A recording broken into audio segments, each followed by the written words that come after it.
I'm grateful for the flexibility of the organizers. So the question is really, is it possible to build a global brand from Hungary? And I think the question is really, is it possible to rebuild a global brand from Hungary in our case, given that Tungsram has a long history as a global brand. And if you look at this, this is an image of our headquarter building in Újpest. Some of you might have passed by. Some people call it the ENS, so the United Nations building. I heard that only after I bought the company.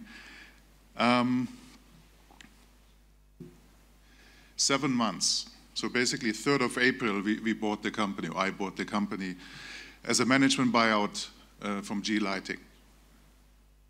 You might have heard G is going through difficult times. They're selling a couple of businesses, and G Lighting was for sale for a couple of years. And it's been really interesting 7 months. So one of the most important challenges that we have is, can we rebuild Tungsram? Now, if you look at the world, if you want to, Hungary obviously is a special case for us. So Tungsram is known in Hungary. It has always been known, even though I must say I have some colleagues, one of them is with me, 23 years old, who goes like Tungsram, but the older generation knows Tungsram.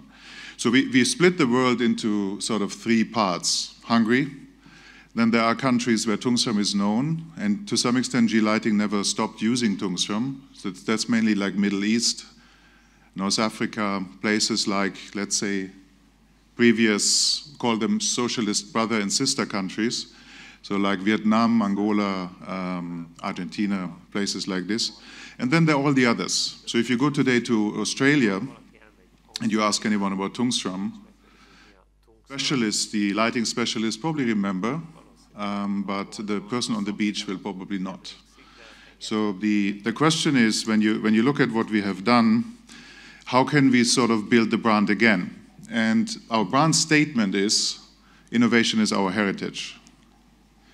Now, you know, these statements, obviously, a lot of companies have them, so we thought a lot about that. So there's innovation there, there's our there, and there's heritage. Okay, I mean, you can read it yourself. But we're very, very proud of the heritage of innovation. And our statement means that this is what we would like to link to, and we would like to continue. So basically, we would like to rebuild the company as an innovative Hungarian company that has a global aspiration. So today, actually last week, we took over the last foreign subsidiaries that were part of the deal. So now we have subsidiaries in 25 countries. And we have business partners, distributors in more than 100 additional countries. So we are becoming a Hungarian multinational, a modern multi, if you want to. And I must say, I mean, I've been looking around, and I don't want to sound arrogant, but there is not many. There's not many Hungarian-owned, Hungarian-headquartered multinational companies with an aspiration of innovation, with the history of innovation, and a proven track record, if you want to.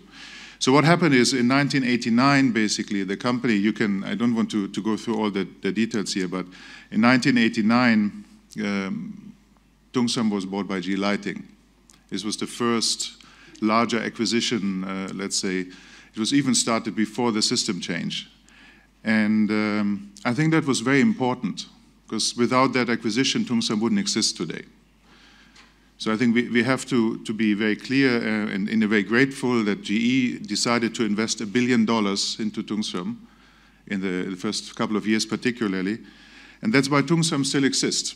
You know, there is a lot of Hungarian traditional companies that were very strong before the Second World War in the socialist times that unfortunately don't exist anymore. Tungsram is still there, it's intact because of that.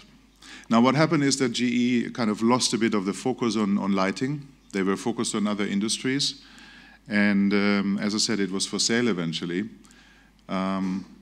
So there was a moment when there was an opportunity to raise my hand and basically buy the company. Now, in the meantime, Tungsram was not used widely. So now we have a situation where we have a brand that is like traditional strong, but hasn't been used really for 30 years. And I mean, I've seen in Hungary successful sort of relaunches of brands like Traubi Soda or any of those. But now we are talking about a global brand. Now, I haven't seen Traubi Soda in Germany. Maybe there's an opportunity. But now we're competing with the Osrams, the Philips, the Schraders, all these companies in the world with a Tungsram that some people vaguely remember, but the younger generation doesn't, obviously. So this is where we come from. So as I said, we always go back to the innovative core and history. So that's part of the brand that we're building, is we have that long history of innovation. We were a company with the first industrial laboratory outside of the US, built after the model of Thomas Edison. Ashna Lipot basically was doing that in 1920. So this was an industrial laboratory that was built to develop solutions, innovation for the market. And interestingly enough, even today, like 100 years later, we are struggling, and Hungary to some extent is struggling with innovation. As we define it, innovation is something that someone is willing to pay for.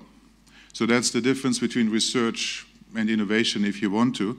Now, Hungary has a very strong capability of research, but not as strong capability of turning that research into a marketable product. Now, this was a role that Tungsram always had, and we believe should have again in the future, and we are working on that. At the same time, as I said, it's one of the few truly global companies with global aspirations. So that's the other part of the market core of the brand. So innovation, global, meaning also from a corporate culture, from a, let's say, international reach. We have, obviously, majority of our employees are Hungarian. The language of the company is Hungarian and English. But it's important that it's also English, and we will not drop it.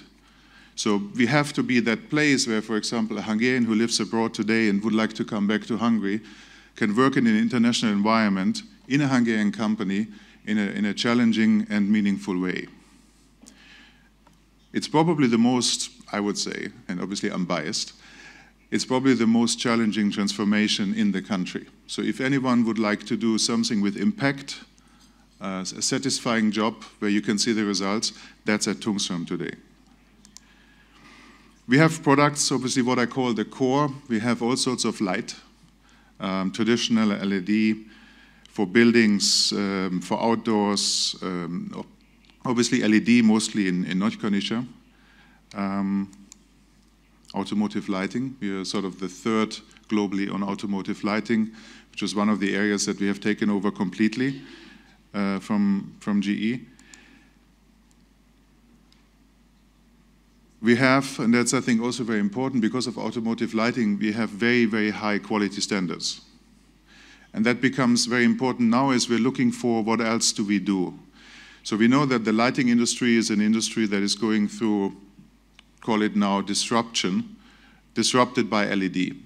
So when you look at what we're doing, the majority of what we're doing is conventional lighting. We call it halogen, or in cars, xenon lamps, the old isolampa, so incandescent lamps. So we do the whole range, 6,000 different products.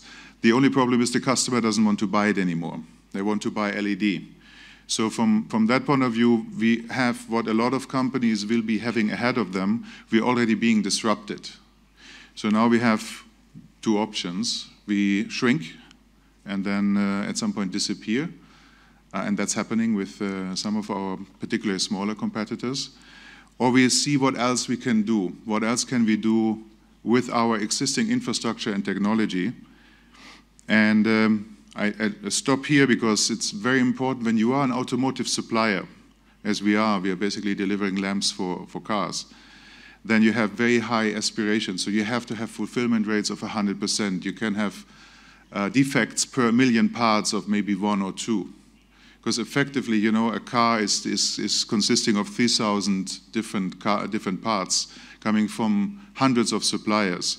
So if any of those parts breaks, the car basically cannot be delivered to the customer. Now, the good thing is if you have this kind of level, then it takes another 10% and you're in the aviation industry. So now we are looking at aviation industry, for example. Now we're looking at places where it's difficult to enter for our Asian competitors. Obviously, they're very good products from Asia, they're very bad products from Asia. So I always used to say that Gucci is doing stuff in Asia, and then obviously others, and I'm not naming anyone, who is doing stuff in Asia. So good products, bad products, we have to compete, and we can compete. So when I look at unit cost, apple to apple, we can compete with anyone in the world. At the same time, as I said, customers don't want to buy conventional products. So now the brand, which used to be a lighting brand, has to become a high-tech brand, if you want to. So that's the other thing we're trying to do. We're positioning through the innovation and the heritage of innovation, Tungsram as a high-tech brand in different industries. So when I look at the main challenges of transformation, and I've highlighted here in red the ones that are closer to the brand, so the actual topic of today's presentation. Obviously, we had to go through the different steps of the transformation. The company was not a standalone company. It was basically, if you want to, a cost center of a large company, GE. GE, as I said, $130 billion of revenues when we bought. We have around 300. So you can see the difference between the two.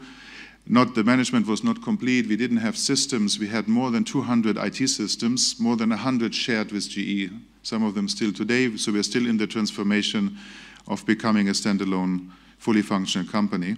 And that will probably last us until end of March. That's the plan. Strategy, what I just mentioned. So one part of the strategy is we need to preserve the core. So we're investing into lighting, also into new lighting. But then we have identified 8, 9 topics left and right that are tapping into the scale. And we have a large production scale, 5 factories, almost 5,000 workers in our factories. So how can we use that scale for something else? I mentioned aviation. Obviously, we can do any kind of metal parts, plastic parts, ceramic and glass. We are one of the largest consumers of electricity in the country because we have 3 glass furnaces, for example. So what can we do with the glass other than the glass for the lamps? So we went through that in the last 6-7 months systematically, and we came up with those 8-9 topics. Just to give you another one, indoor farming. You might have heard about this. So you basically have now in the US and in Canada the legalization of marijuana, cannabis, which is a big boost for indoor farming. Now, I'm not saying we will do that, but what it does is it's allowing the industry to scale. So all of a sudden, where you had very expensive technology for indoor farming, because of the boost, because of the demand which is growing in the US and Canada, prices come down, volumes go up, and all of a sudden it becomes feasible for other products as well. So for other products, meaning food, meaning plants for medical purposes and so on. So what we are doing, because we're coming from the lighting, but we also have the scale and we know the technology, we are going into indoor farming, for example. So this is one of the 8 or 9 topics. Again, so that means Tungsram as an innovative brand, very important. Stakeholders. One of the things that we are, compared to our competitors, we are almost the last remaining European brand. So we produce in Europe, we develop in Europe. So our claim is that we are a premium European brand, and that allows us in some cases to have 20, 30 or even 40% higher prices in some of the countries, like Middle East. I mentioned Middle East. Interesting anecdote, if you go to Kuwait, for example, and you ask for a lamp, you don't ask, give me a lamp, you ask, give me a Tungsram. So it's like Kleenex, or you don't say tissue, you say Kleenex. In those countries, because of the long history, in some cases a state monopoly on lighting, you would basically ask for a Tungsram. So that's pretty strong. I mean, you cannot have a better start than that. Unfortunately, that's only in the Middle East. Not even in Hungary, you say, ott nekem egy Tungsramot. So communication, thought leadership. So what is the topics that we should claim as ours? And that's, you will see, maybe if you follow us, we are basically more and more getting into certain topics as thought leaders in Hungary and more beyond, as we have completed the takeover of the foreign legal entities. global brand building. So we are a larger Hungarian SME. That's how I would put myself or ourselves. German Mittelstand. Sometimes I'm trying to talk about that. That means we cannot do TV spots in 120 countries. We simply cannot afford that. We will not have celebrities advertising us and stuff like this. So a lot of what we will do is going to be social media and digital events, fairs. Again, it's very important, I think, that we then very clearly define what we stand for. So it's, and there's a couple of things I just wanted to show. So we were refreshing the logo a little bit. Some of you might remember the old logo, the packaging. And I think it's very important, I used to be in the automotive industry, that you're religious about the logo and about the use of the colors and the use of the font and these kind of things. So we become religious about that and very, very strict. And that's the same for our appearance in fairs, in exhibitions, and so on. Doesn't work.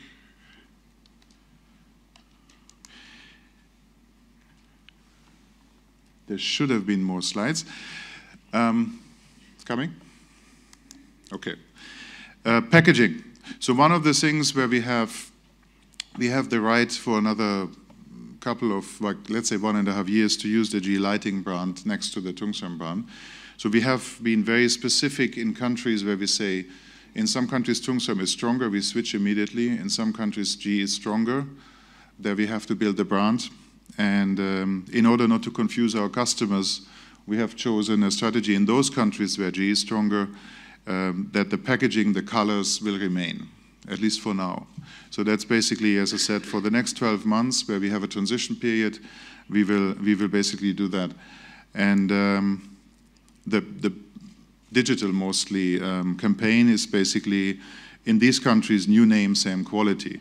So you see Erzsébet, which is illuminated by us, and then you just have the thing. So you basically see it's and in the newspapers and others, you see the side by side, you see the same, or sometimes you have a folder which you can open, but it's basically indicating that we were already in the past the supply chain, the factories of G Lighting. Everything was in Hungary at the end. So basically everyone, the same people, the same factories, the same machines, everything the same. Now it's called Tungsram. And this is how we are starting basically to build the brand in those countries where Tungsram is not so well known. So that's what I had on the brand. I don't know what's the organized, do we have time for questions? I think I have 49 seconds. So basically that would be a very quick question. Thank you very much.